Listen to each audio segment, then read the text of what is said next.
فليس يخفى أن توجه واعتقاد قيادات الإخوان المسلمين توجه واعتقاد قطبي،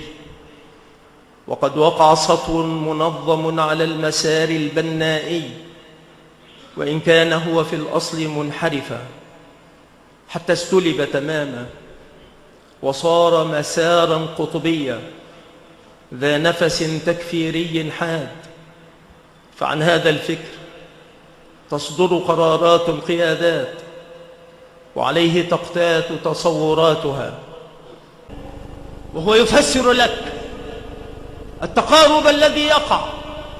بين التكفيريين الذين تنضح